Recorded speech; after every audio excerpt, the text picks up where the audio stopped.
So hi, welcome. Good morning. My name is Shubham Bapna, and here with me we have Mr. Vikram Pandya from SPTN School of Global Management. He is the director of Fintech over there.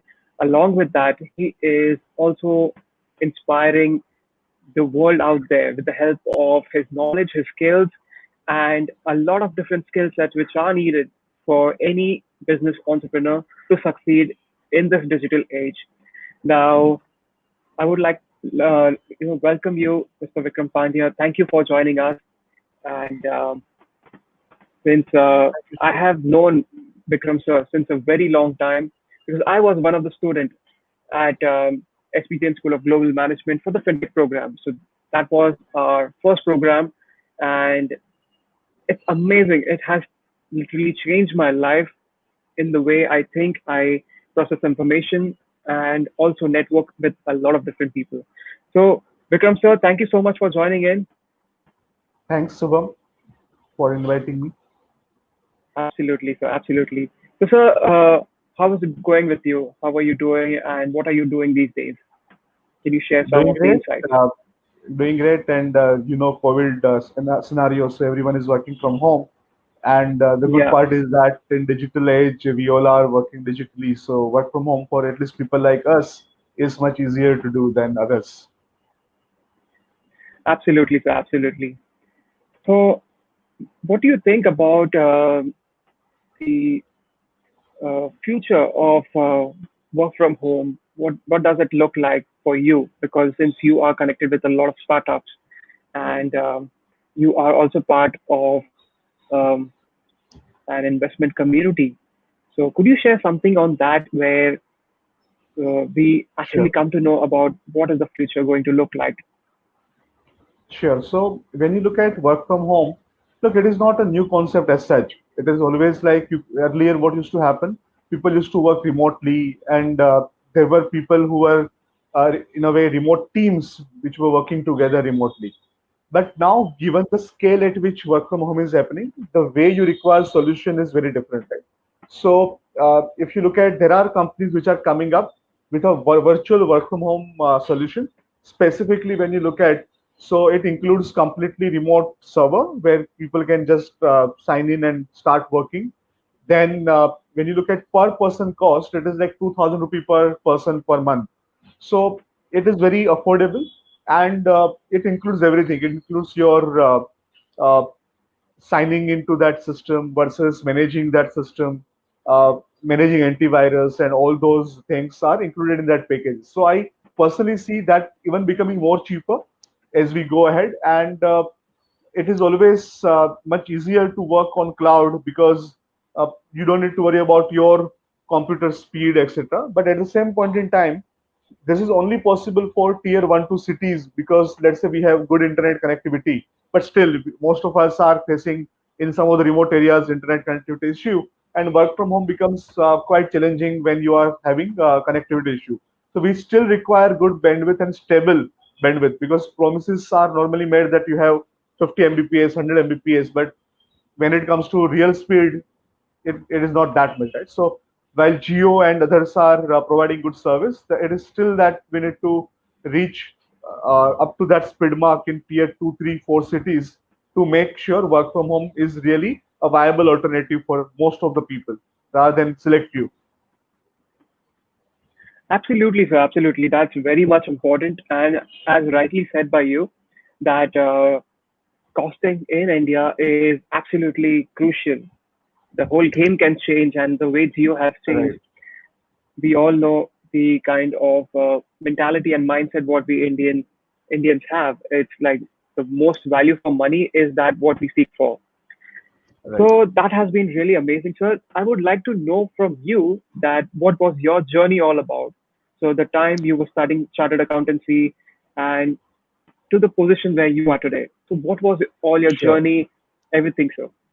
So when I reflect back on my journey, I can see that look, I always was more into technology, but still I was interested into understanding more about finance. So I thought about my career as a techno-strategic professionals because I always was more interested in how technology works. But at the same point in Hmm. time, how finance works. So I started my journey with chartered accountancy. Then I did my CISA. So I was CISA even before I became CA. And when I look at again how I learned about ethical hacking and some of those auditing things, Wow. so I was very interested into how things work, how the security work, and how to make sure that at least in digital age we are secure enough in what we are doing, right? So that is always something which I wanted to know and learn more about. At the same point in time, I never wanted to become a programmer, hardcore programmer, because then it becomes very tedious kind of a job to Hmm. continuously do the same thing. So I wanted to keep it open, and hence I decided along with the technology I will do something which is more functional, and hence I started with CFA as well after CA, and then CA, CFA, CISA. Along with that, I did some of these other certification, like Certified Valuation Officer, and some of these more certifications. So I did those things, and then I within that journey, I had also joined Yes Bank after campus recruitment. So we had C Institute had campus recruitment. Like first and last ever.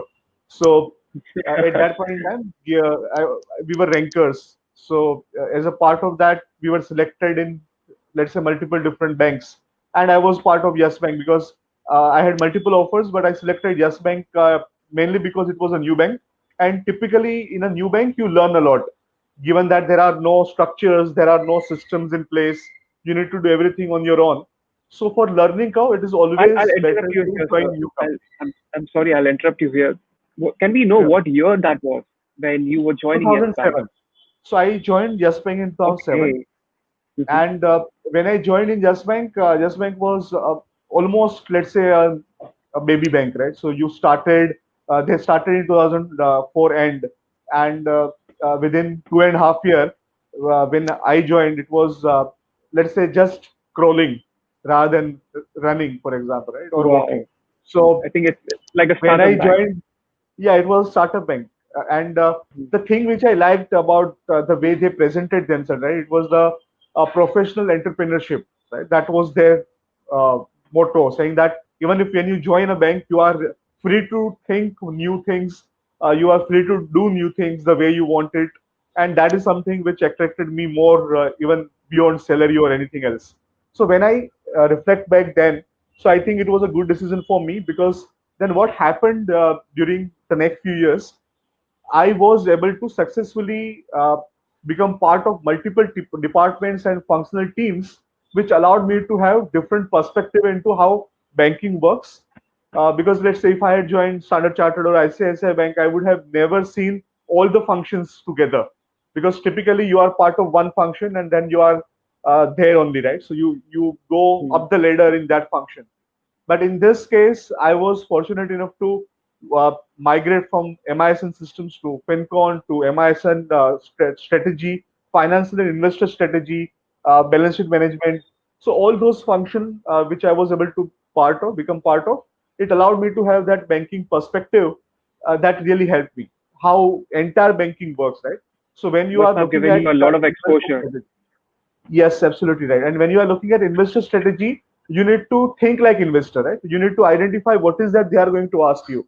What is that you need to work on in terms of not only presentation, but also to make sure that right answer at the right time is very critical, right? And that is what allowed me to have that perspective and understanding not only micro but also macro, how macro affects bank.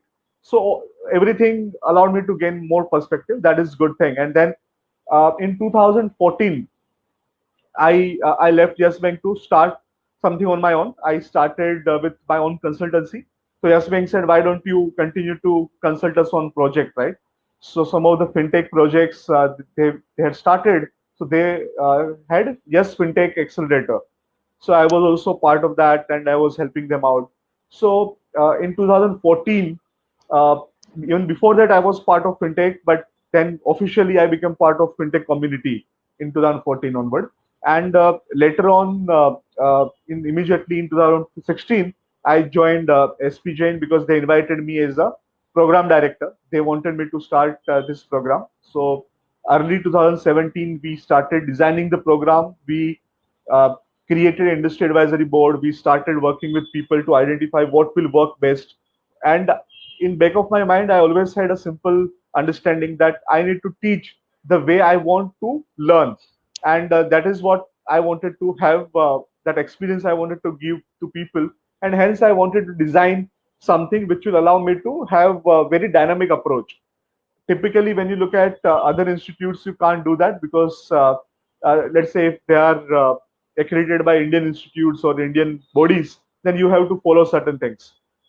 Given that SPJN Global is Australian University and this is a professional program and certificate program, I had that liberty to design the program the way I wanted, and that again allowed me to have a very unique mixture of practical as well as theory. And as you know, as you have undergone, it is more practical than theory. And the main idea behind that was to make sure that people can learn through experience, through knowledge sharing. And even the exam, the way I wanted to keep it was more kind of open book with internet, which will test your application ability rather than your memory ability. That is what I wanted to achieve. So I was able to do that. And in 2018, uh, I was invited again for joining Varanium Capital. I'm heading research in that. It is a 200 crore venture capital fund focused only on fintech. So that is also a very interesting journey for me. So I have been mentoring various startup. I am part of Uday Fintech Knowledge Initiative by Maharashtra government. I am Fintech ambassador for them. And being part of ecosystem, I personally believe that we need to work even further, and hence I started with Association for Emerging Technologies, which is Aeti. And that allows me to again share my knowledge, share ecosystem knowledge with all the participants at almost zero cost whenever required, right? And I am also doing initiatives where people can utilize certain tools by just going online, right? And they don't need to worry about how I can scale up, I can increase my capacity. So that digital tool and techniques, which are of course very much required in today's age, that is also what I'm planning to provide. So if you visit at.in, you will find out more about it. It is section net not-for-profit company. That's really amazing, sir, because the kind of dynamic experience that you're holding, I'm pretty sure that the listeners of this video, the ones who are watching this video, will find it really inspiring and encourage them to take action because that's something which is missing. And when people start taking action, they can definitely reach to the kind of exposure, the kind of experience that even you are having. So that's really commendable. And my personal experience, like when when I came to know about the program on fintech, financial technology, I was just scrolling on the web and searching for something that could really excite me and connect me with technology and finance. And I actually didn't know about this term called fintech. So accidentally, I came across this program, and luckily, this program was the first one, and the kind of uh, program, the kind of experience, the kind of networking, and my co-colleagues over there, it was really amazing. It has changed my entire life. The way I actually think about technology, the way I understand how things work. And if you remember, sir, I also started with two startups during the batch. One was a crowdfunding platform, and one was an e-learning platform.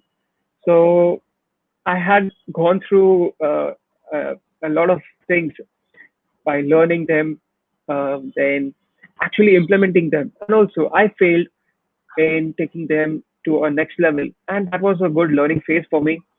But so, what do you think that a lot of different startups, and since you are consulting, you're in talks with a lot of different startups in your investment firm that you have mentioned. So, what is the main difficulty that entrepreneurs face, and how can they overcome those? Right. So the number one difficulty which they face early stage startup. So finding the right co-founder, right? So you need to identify someone who is going to complement your skill set. It is something which, let's say, if you are good in marketing, someone should be very good at product, and maybe technology, right? So you require, in my opinion, you require at least three co-founders who are very good at their own niche areas. But even if you don't have three, minimum two you require, because I personally believe if one person is, let's say, specifically in fintech, or when you look at some of the other startups, you require someone who is very good at marketing, and at least someone who is very good at technology, right? So then only it becomes very powerful combination. Identifying how to divide your duties and how to remain concentrated on your objective is very critical. So team, number one is team. So whenever we also invest, we need to identify how the team dynamics work, whether the team is cohesive enough, whether this team will continue over next whatever n number of years, or whether there can be an issue. So that allows us to identify that group dynamics, and based on that we take decision. Number one. Second is that you need to identify the business model and revenue model, right? Most of the startup today, they have amazing idea, they start with that, but they don't uh, identify that, okay, if I want to start a product, even if it is half baked idea, let me at least do some market research, reach out to customer, end customer, and try to sell it, whether they will buy it and how will they buy it, right? So if I am saying that I'm going to start e-commerce company or online company, so today there are scripts available. Today you can create WordPress website within few minutes. But that is, the technology is not an issue. The issue is that what is unique about your website? Is it me too? Are you going to be successful that with that idea? The question may be very difficult to answer, because when you look at your product, you will identify your strength in terms of whether networking or selling or unique product offering, and based on that you can reach out to the market and look at whether people are there to buy it or not, right? When it comes to different kind of business model, you need to also identify whether the unit economics is positive, because it is very critical for people to understand. If your unit economics is negative, which is nothing but per unit sale, right? Whether you are making money or not. If it is negative, then come what may, whatever you try to do, you are not going to make money, right? Whether you scale up or grow. So you need to make sure that at the unit economics level, you are making some money. Then you need to focus on growth, right? So when I say uh, 10x growth, 20x growth, that will then result into profit, or at least further revenue, which you can invest into your business and then grow further. The last and not least, which is very critical again, is that target market. So business model is correct, everything is right, but if you go with wrong target market, you will screw up everything, because end of the day, when you look at your entire total strength of your product, it is amazing, everything is right, you have a right team, right product, but if your target market is not correct, then again you are going to waste your time, energy, everything, because any direct or indirect marketing, right? Even B2B2C marketing, whatever you do, if the target market is wrong, then maybe you are wasting your time in that product, or even you are wasting your marketing money. So identifying the right target market, and based on that, completing that feedback loop for product and people is very critical, because product and people go hand in hand. If you are not creating a right set of products for right set of people, then you are not going to be successful. So this is the critical three pillars for any startup. Beyond that, you have so many different things, right? So requirement for capital. People say that most of the startup don't get capital, but I believe that if the idea is unique enough and you are able to convince enough people, then capital is not an issue in my opinion. I have seen even people raising money on idea, but it depends on who you are, whether you have enough right set of network, or you have done some earlier startup exit, and because of that you are famous enough, then it depends on that. But for an average user or average startup entrepreneur, you need to identify the opportunity lies in identifying the right area where you are having strength, not the economy wise whether that area is going good or not. That is secondary. But if you are doing something and you are planning to do something where you are strong, and then identify whether it is something which you should do, because if the economy is doing bad in that area, then maybe it is not right time to start, specifically when you look at edutech, right? So edutech right now maybe is the right time to start, and people are doing that, and people are minting money. But there is a, let's say, a inflection point beyond which, and then you grow something and then you will go down again. Every economic cycle, you will go up and you will go down. So specifically when you look at education, edutech companies, so I believe that again the plateau will be reached and you will go down there. So you need to identify the right time to enter. So if you have entered, let's say, 2 years back, so you need to also identify right time to accelerate. So right now, people, the moment COVID started, people accelerated, right? And they spent millions on marketing, approaching B2B2C partnerships. And because of that, the growth that they have achieved is phenomenal, right? You have seen Upgrade, Unacademy, Unschool, so many different edutech companies have grown tenfold, hundredfold. So that provides you an insight saying that when to accelerate, when to preserve your capital is very critical. Absolutely, sir. That these are some really powerful insights that you have shared with us. Along with this, what do you think is the new trend which some startup entrepreneurs or the ones who are planning to uh, pivot their business and take it to another level? What trend that they should follow on for the next five to Good 10 years? question. So What do you I think? believe that, as I mentioned, it should be first of all your strength area.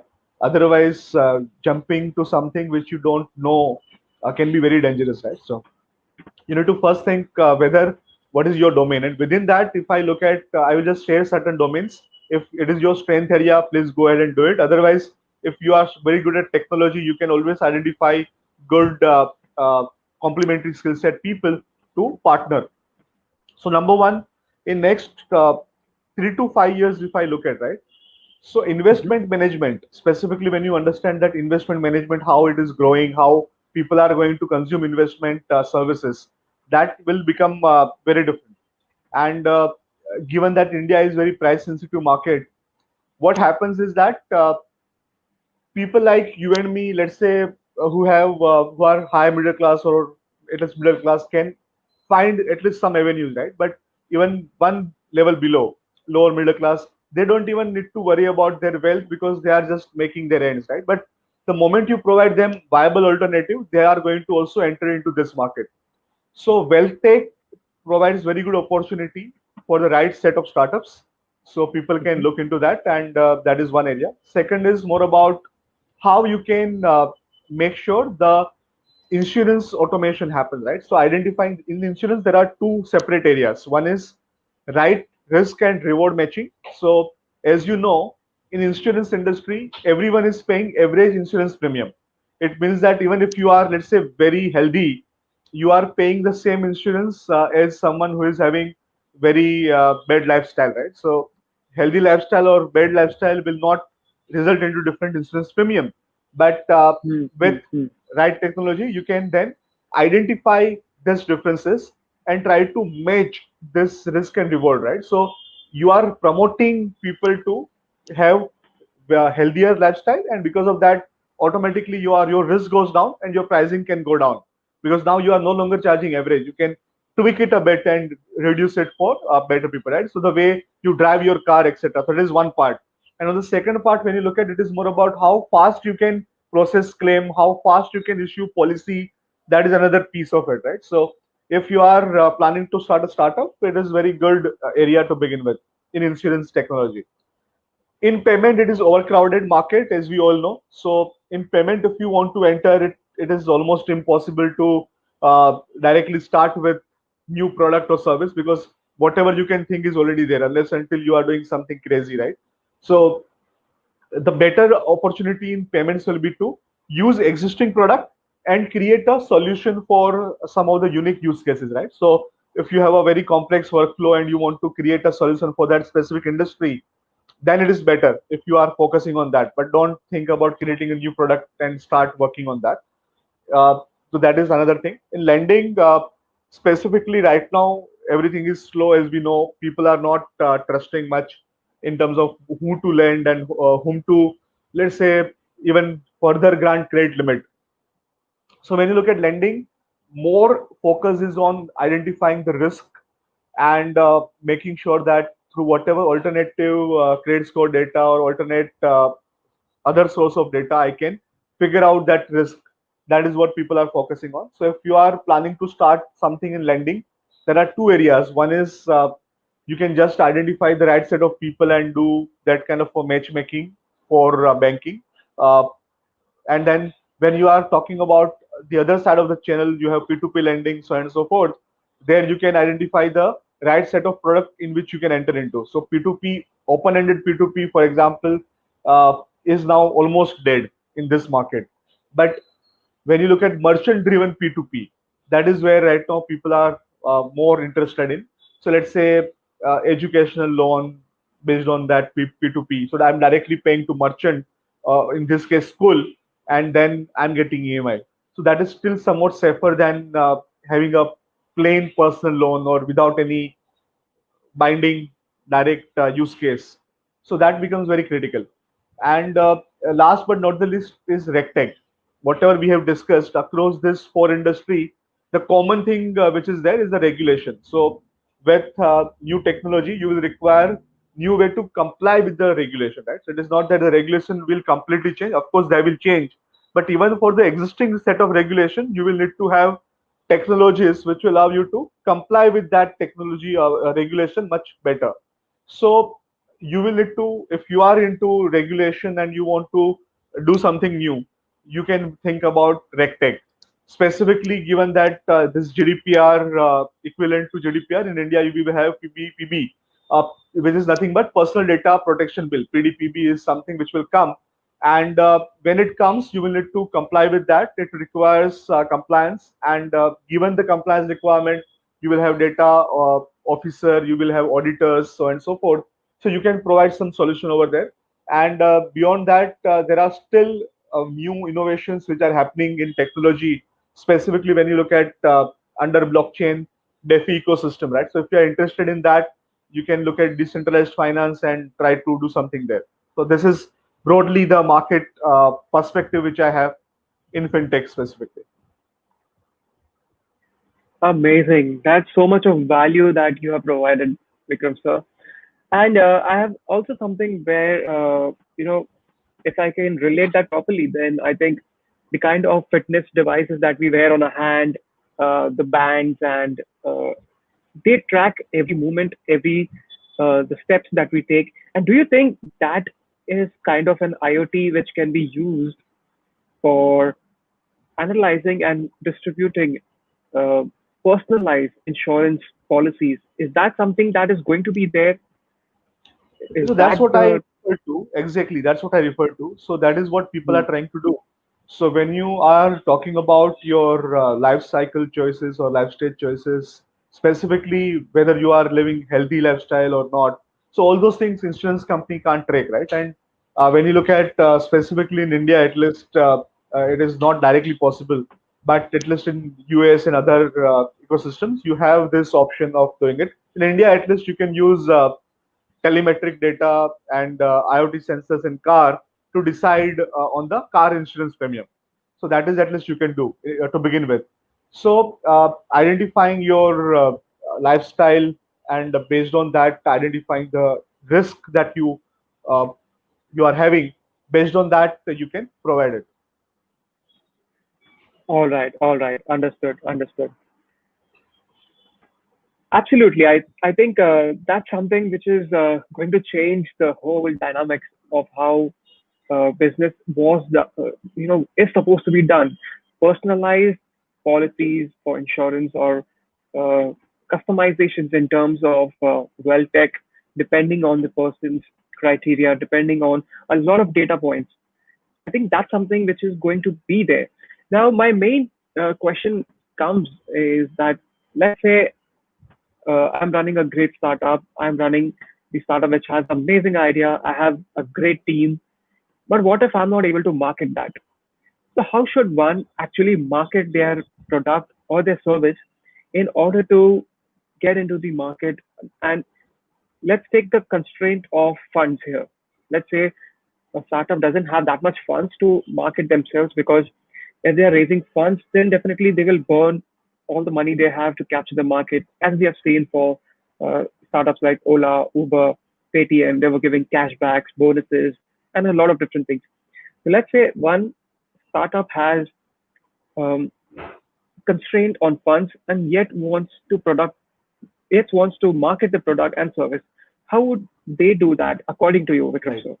So when you look at how typically startup evolves, right, or grows, so in each and every startup, if your model is completely B2C model, right, if you need to do that, like let's say TikTok, so that is where you need to put fund. That is, there is no alternative to that. So that is very clear. So even at the beginning kind of a stage, you need to have fund to market your product.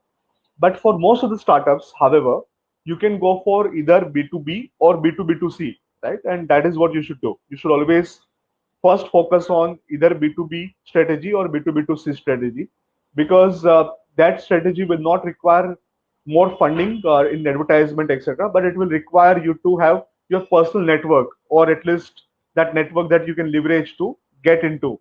So identifying the right opportunity, identifying the right doors to knock, and then get into is very critical. So that is what you need to look at. Okay, so basically that would be something which every startup needs to do. They need to follow a set of principles in terms of team building, in terms of the crucial 4 points that I shared, that shared earlier. That is, one of them is team building. Then comes the USP of the product, because if you don't understand the USP, then there won't be any differentiating factor for the customers, and that's something that Right. people need to And you need do. to sell. Another day, you need to sell yourself. Yeah. So if you are not convinced why you will buy it, how you will Hmm. have conviction to sell it, right?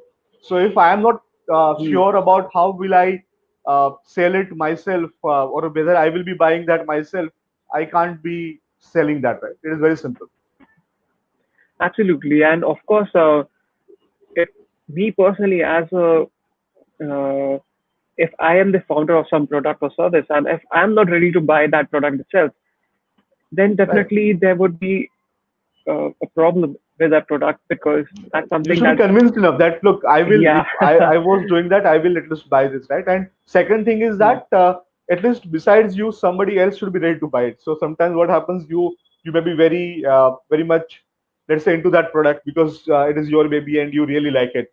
But are there enough number of people to create that kind of a market, right? So if, let's say, it is very Hmm. niche kind of a product, then it is very difficult to then sell, right? So your pricing strategy again should be dependent on your product strategy. So the way you can market your product will be again different. So just to give an example, American Express. So American Express, they started, when they started, they were the, effectively they were courier company, right? So Express, as you can see, like FedEx, it is the Really, courier company, I logistic. never Yeah, knew that. they started Oh. as logistic company. So when they started as logistic company, they were into logistic, and then they started with travelers check, because that is where they thought that okay, because any which ways we are transferring goods, let us also allow people to transfer fund. So that's when the travelers check came into picture, and then they evolved from there, right? But when you look at Visa, Mastercard, almost you can say 30x cards Visa and Mastercard have than what American Express has today, right? But when you look at revenue, it is completely opposite. American Express has very high revenue per card. It is like almost $400 per card. That is the revenue. While Visa and Mastercard are making few cents. Okay. So when you are looking at that strategy, that is very different strategy that you need to then think about. Whether you are talking about exclusivity, it is similar to Apple in modern scenario, right?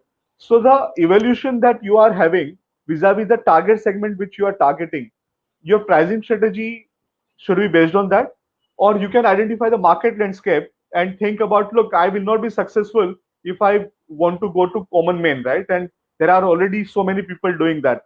Let me focus on very kind of a select group of people and then focus on them.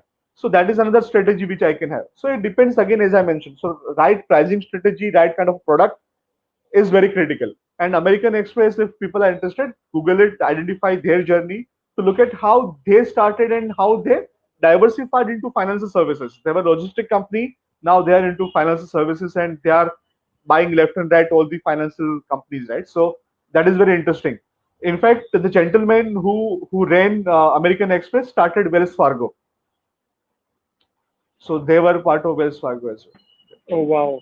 So I think that's something very new for me as well, because I never knew American Express was into logistics, and then the way they actually took on to the next level by identifying the right areas where they could leverage them and grow their business. That's And really powerful. interesting point there is that if they had not diversified, okay, during World War, they would have been closed because in World War, all the logistic services were taken over by government, and if they had not diversified, their business was closed. So just imagine that they diversified at the right time. They had enough other businesses to continue, and hence Hmm. that brand continue. But their main logistic business is nowhere to seen today because it was taken over by government during that time. Right, right, right. So necessity is the mother of innovation, as they rightly say. That Right. So when it no, is it with the was in hindsight that we are saying it was the right decision. But when they were thinking about it, they realized that because we are moving goods, let us also think about moving money, and that is what they thought about. So here, the opportunity was there, and they jumped on that. If they had not done it, in hindsight, we can say they would have been dead, right? But they have no idea that this world war can start and a government can take over their logistic business. So it is very difficult to take right decision at right time. But if you are visionary enough, then you can think about it. Like the way they started their operation in San Francisco, even before Hmm. it became a city. So people were not even convinced. Even their company, their own board of directors were not convinced that they should be starting operations in San Francisco. But these two founders, they thought about it and they stuck to that. They thought that, look, this is a new city which is growing up, and if we are part of that, we will grow with the city. So that call again, that was a risky call, which panned out. Absolutely. So I think the founders have to be really visionary in terms of where they want Absolutely. their company to reach. And that's a really powerful insight for those who are watching this video. And it's amazing that, a founder, an entrepreneur has to wear so many different hats. They have to know about what the company would be. They need to know about the right people who can join the team, because a wrong person can definitely spoil the whole team and True. derail the success of a company. We have seen a lot of different stories about how founders have fought among themselves, and the whole company, the even the idea would be like really amazing. A lot of investors have put their money, but they have lost everything because of ego clashes and many other things. So And also integrity my you should have, right? yeah, So that is very absolutely. critical thing because you need to have that goodwill is very critical. So if you are having your integrity in terms of work ethics and corporate governance, then company can continue forever. But the moment you have that cultural DNA lapse, then you can't stand up again. Absolutely. So um, think big and think very clear with a lot of integrity is something which can take um, a business owner to a whole different level. So my final question here, sir, is that a lot of different business owners who already are into business and they want to do something which is futuristic and get ahead, because a lot of them are just offline stores. As we know, in India, a lot of people are still not online. They're still running their stores offline.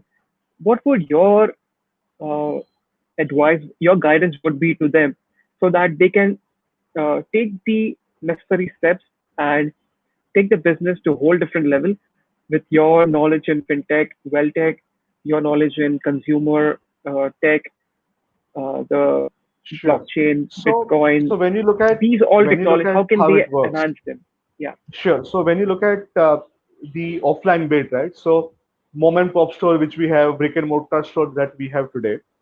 When you look at their life cycle and how they normally sell their product and services, they require someone to help them out. They are not tech savvy at all, right? So they don't know how to bring their inventory online. They don't even know how to accept online order and accept online payments.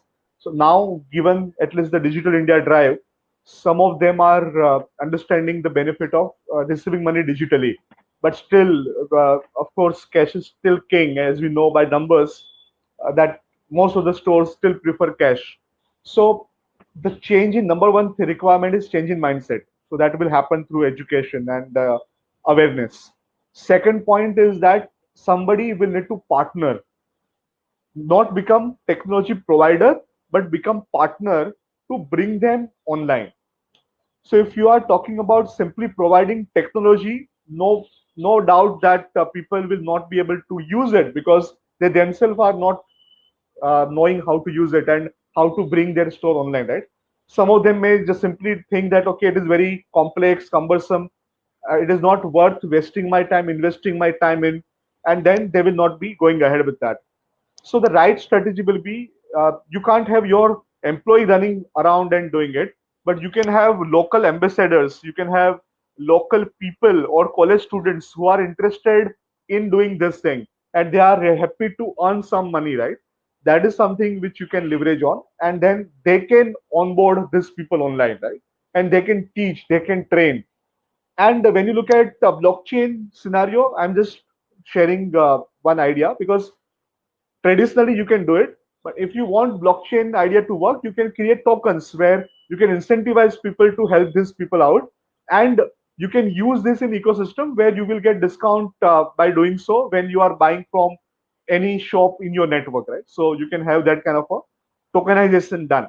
So this is on one idea on tokenization, how you can use it. But it is end of the day credits, right? So whether you use blockchain or you don't use blockchain doesn't matter. It is simply some reward point which you are getting by doing some activity, by onboarding these shops online, and that reward point which you are getting, you can use it across your network of shops. So that is very good initiative which people can take. So this is my idea. I think having solution digital is one thing, but providing there are two alternatives. One is as I mentioned, and second is that if you want because of video medium, if you want, you can create videos in local languages and then make sure that people can use that local language video, vernacular language video, to learn and do it themselves, DIY, right? So you can have a small fee to get onboarded, or you can have free if they are ready to onboard themselves using this videos, right? So that is the better opportunity. And with Reliance entering into this market and many more entering into this market, I think in India specifically, you will find more and more retailers coming online in near future. And when you look at e-commerce as well, right? So you have one application which allows you to post in multiple e-commerce website. That is also something which will grow further in future. So people don't want to manage 10 different website, e-commerce website. So let's say I have shop on Flipkart, Amazon, eBay, so on and so forth, right? So Infibim. So I don't want to manage 10 different logins, etc. So people are creating solutions, and there are solutions in the market where I can manage everything at one place. So that is going to be the future. Absolutely. And as you rightly mentioned, where people are getting some incentive or they're getting some referral points, Right. which they can monetize, use it, and cash that. I think with that approach, it's a win-win for everyone. True. And I think that would really, really make any startup successful. So just to give some idea, because since this topic has come out, we have also we are also working on a solution which is called Supergrow. So if you remember, sir, I had shared with you earlier about Supergrow, what it is all about. So we face some issues in how to actually market and grow a product and reach out to the right audience with some really genuine issues like cash crunch and some other things. So what we are actually doing right now is Supergrow is becoming a platform where within 5 minutes, scientists have their digital marketing strategy ready to your idea of giving incentive. to the people is also one of the crucial part which we have imbibed in that. So that's Great. something I wanted to share here. Along with that, I would also like to share my screen where I'll be sharing about AETI, Association of Emerging Technologies, and as it says that curate, care, and collaborate. If I'm correct, Yes, yes. So the idea there is to yeah, make sure that if you are into technology, I think you should join that. It is more about techno-functional role that you can play there, and you can of course share your knowledge, collaborate with your peers, and identify right trends before it even starts. Right. So that is the idea behind creating that ecosystem. And we will be doing multiple workshops, multiple initiatives that people can become part of. And there are already multiple initiatives which are running, which people then can utilize. So in my opinion, if you are from any tech background or from any business where tech is required, right, and today each and every business requires tech, so you should definitely join. And it is a Saxon Net company, not-for-profit initiative, and it allows you to then look at these initiatives that we have. So each and every initiative is targeted towards certain cause, and I request you all to then visit this, identify right initiative that you want to become part of, and follow your passion. That's it. absolutely. And I request everyone watching this video check out the link which I'm going to show right now. It's called aeti.in and join Vikram sir so that he can take this to a whole different level and serve the people out there who need a lot of advice, guidance, and stay connected with a lot of different trends. So that's really amazing, really powerful session, sir.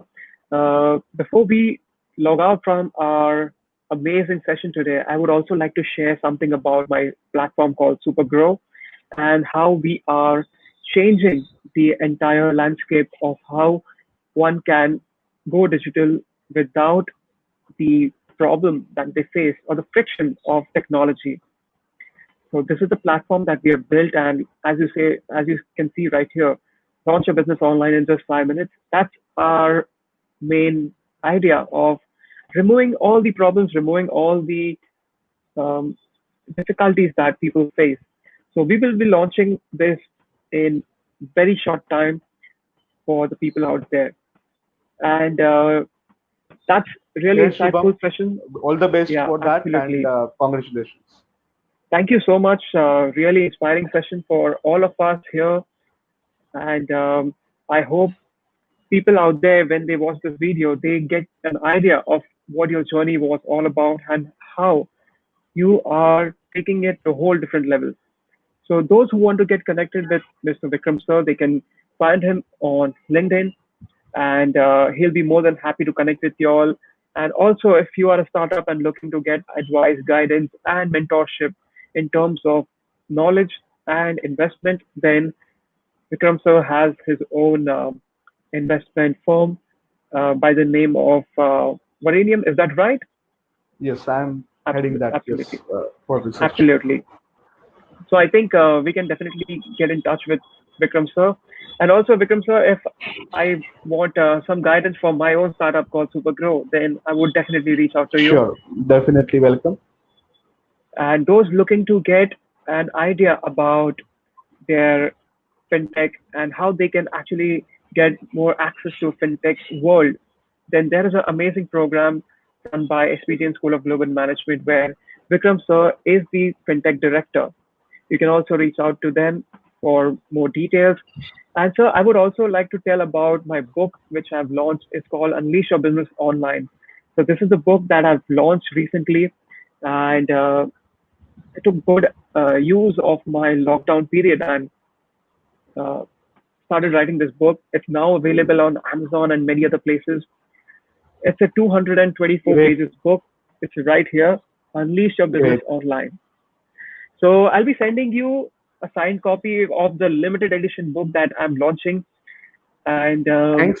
would love to have you as one of the brand ambassador for the product. for this particular book because it will really inspire a lot of people out there where we can show them what they can do in order to become successful. And thank you for giving your time, your insights, and would love to have more things in detail in future whenever some new things come up. So thank you so much, Vikram sir, for joining in. And Thanks, thank Shubham. you so much, everyone, and have a great day. Thanks, everyone. Bye.